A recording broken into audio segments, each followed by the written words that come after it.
नहमदुहु व नुसल्ली अला रसूलिहिल करीम अम्मा बाद फ़ाऊज़ु बिल्लाहि मिनश शैतानिर रजीम बिस्मिल्लाहिर रहमानिर रहीम। अस्सलामु अलैकुम डियर व्यूअर्स, आपके फेवरेट इस्लामिक इंफॉर्मेटिव चैनल से मैं हूँ शब्बीर अहमद।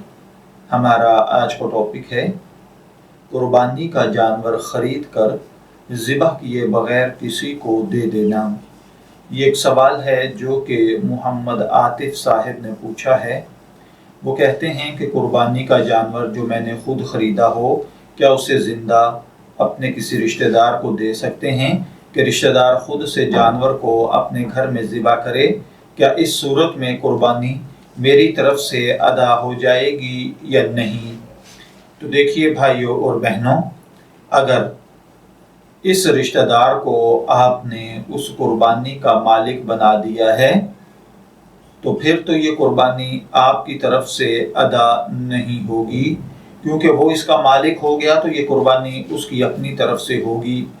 लेकिन अगर आपने उस रिश्तेदार को इस कुर्बानी का मालिक नहीं बनाया बल्कि उसे अपनी तरफ से कुर्बानी का वकील बनाया है तो बिलाशुबा ये जायज़ है और ये कुर्बानी आपकी कुर्बानी ही कहलाएगी।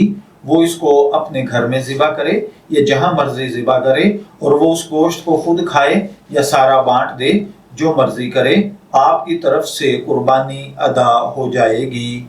मैं दुआगो हूँ कि अल्लाह ताला हमें इन बातों को समझकर इनके मुताबिक अमल करने की तौफीक अता फरमाए। शब्बीर अहमद को इजाज़त दीजिए, फिर हाजिर होंगे किसी नए टॉपिक के साथ। तब तक के लिए अल्लाह हाफिज़।